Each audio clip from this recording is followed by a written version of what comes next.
Eh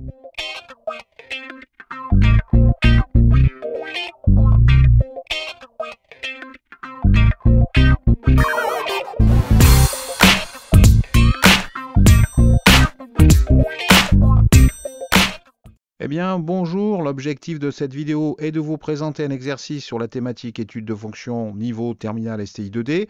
Cet exercice est issu du sujet Nouvelle-Calédonie, septembre 2023, évidemment du bac STI 2D. Alors, on a soit la fonction f définie pour tout réel x par f de x égale 10x-4 entre parenthèses exponentielle de moins x. On nomme CF la courbe représentative de la fonction f donnée dans le repère ci-dessous. On a ici la courbe CF. La droite T1 est la tangente à la courbe CF au point A d'abscisse 1. Donc on a ici notre tangente. On voit le point A ici d'abscisse 1. Donc cette tangente T1 passe par le point A. On nous demande premièrement de calculer la valeur exacte de l'ordonnée du point A. Deuxièmement, de calculer f' de 1 et d'interpréter graphiquement cette valeur. Troisièmement, la courbe représentative de la fonction f suggère l'existence d'un maximum sur l'intervalle 1, 2. Quelle est la valeur, 1, 2, crochet fermé, pardon, quelle est la valeur exacte de ce maximum? Alors, on commence d'abord avec calculer la valeur exacte de l'ordonnée du point A. On a f de x qui est égal à 10x-4 entre parenthèses multiplié par exponentielle de moins x. Donc l'ordonnée du point A qui a pour abscisse 1 est de f de 1, c'est-à-dire on remplace x par 1 et l'on calcule, ce qui nous donne 10 fois 1 moins 4, c'est-à-dire 6 multiplié par exponentielle de moins 1, parce que si je remplace x par 1, ça fait bien exponentielle de moins 1, et on se retrouve avec 6 multiplié par e puissance moins 1, c'est-à-dire 6 divisé par e. La valeur exacte est la suivante. Donc on a un point A qui a pour coordonnée 1 pour abscisse et 6 divisé par e pour ordonnée, et ça c'est bien la valeur exacte. Alors c'est pas demandé, mais on peut quand même donner la valeur approchée qui est autour de 2,21. Donc voilà, ça c'est la valeur approchée. Alors maintenant, deuxièmement, calculer f' de 1. Alors on sait que l'on a f de x égale 10x-4 entre parenthèses multiplié par exponentielle de moins x, qui est égal à u de x multiplié par v de x, avec u de x qui est égal à 10x-4, soit u' de x qui est donc égal à 10, v de x qui est égal à exponentielle de moins x, soit v' de x qui est donc égal à moins exponentielle de moins x. Attention à ne pas oublier ce moins.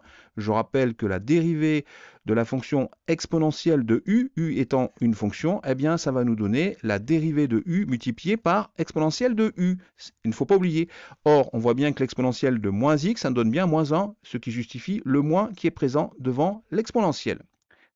Alors, on sait que la dérivée du produit de deux fonctions correspond à cette formule, c'est-à-dire u de x fois v de x, le tout prime, eh bien c'est égal à u' de x multiplié par v de x, plus u de x multiplié par v' de x.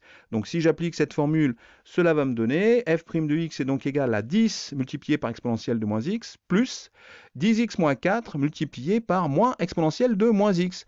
Donc ce moins exponentielle de moins x, je vais le distribuer sur le 10x moins 4. Alors, ça va nous donner au final, f' de x est donc égal à 10 multiplié par exponentielle de moins x. Alors, moins exponentielle de moins x multiplié par 10x, ça va nous donner bien moins 10x exponentielle de moins x. Moins exponentielle de moins x multiplié par moins 4, moins multiplié par moins, ça fait plus, ce qui explique ici le plus, 4 exponentielle de moins x. Alors après, il est de bon ton, lorsqu'on détermine une fonction dérivée, l'expression d'une fonction dérivée, de factoriser lorsqu'il y en a l'exponentielle, puisqu'on sait que la fonction exponentielle, elle est toujours strictement positive. Cela permet de transformer cette expression en un produit de deux fonctions dont l'une est toujours positive, et ce qui est beaucoup plus simple pour l'étude de signes. Donc ça, c'est un grand classique. On se retrouve avec des termes exponentiels communs, on va donc les factoriser. On a donc ici f' de x, qui est donc égal à exponentielle de moins x multiplié par, entre parenthèses, 10 moins 10x plus 4. Alors 10 plus 4, ça nous donne 14. On a donc exponentielle de moins x multiplié par 14 moins 10x. Voilà l'expression de notre fonction dérivée. f' de x est donc égal à exponentielle de moins x multiplié par 14 moins 10x. Alors maintenant, on va calculer f' de 1, qui est donc égal à exponentielle de moins 1. Je remplace x par 1, exponentielle de moins 1, multiplié par 14 moins 10. 10 fois 1, ça fait bien 10. 14 moins 10, ça fait 4. Donc on se retrouve avec exponentielle de moins 1 multiplié par 4, c'est-à-dire 4 divisé par e. Voilà la valeur exacte, ce qui nous donne en valeur approchée 1,47. Alors maintenant, on va interpréter graphiquement f' de 1. Alors f' de 1 correspond au coefficient directeur de la tangente T1. Par définition, c'est le coefficient directeur de la tangente T1. Alors, même si ce n'est pas demandé à titre d'exercice pour faire des révisions, on va exprimer l'expression de cette tangente T1. Donc, on peut d'ailleurs déterminer l'équation de cette tangente, c'est ce qu'on va faire. On a y égale f' de 1 multiplié par x moins 1 plus f de 1. Ça, c'est la formule qui nous permet de déterminer l'équation de cette tangente. Ce qui nous donne au final y égale 4 sur e, puisqu'on a vu que f' de 1, c'est 4 sur e, multiplié par x moins 1 plus 6 sur e, puisqu'on avait trouvé comme valeur exacte pour f de 1, 6 sur e. Au final, on a une droite qui a pour équation 4 sur e multiplié par x. On a bien ici le coefficient directeur de cette droite qui est f' de 1. Je rappelle que ça, c'est f' de 1. Alors, moins 4 sur e plus 6 sur e, ça va nous donner 2 sur e. Donc, au final, voilà l'équation de cette tangente, y égale 4 sur e multiplié par x plus 2 sur e. Alors maintenant, troisièmement, la courbe représentative de la fonction f suggère l'existence d'un maximum sur l'intervalle 1, 2, crochet fermé. Donc effectivement, sur l'intervalle 1, 2, on voit bien ici l'existence d'un maximum. On va essayer de déterminer précisément ses coordonnées. Alors, je rappelle que les maximums sont à rechercher parmi les points où la dérivée s'annule, en passant d'une valeur positive à une valeur négative. C'est-à-dire que ce point est très important. Le fait de dire que la dérivée s'annule ne suffit pas. Il faut qu'en plus, la dérivée change de signe, qu'elle soit d'abord positive, nulle et ensuite négative. En effet, quand on regarde la courbe représentative d'une fonction avec un maximum, on a bien ici une dérivée qui est d'abord positive, ensuite nulle et après négative. Pour un minimum, c'est d'abord une fonction qui va avoir une dérivée négative, nulle, et ensuite positive. Mais là, ce qui nous intéresse, nous, c'est les maximums.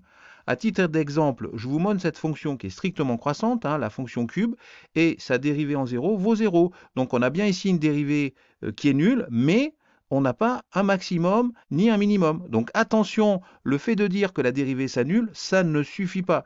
Il faut en plus que pour le maximum, la dérivée passe d'une valeur positive à une valeur négative. Ça, c'est très important.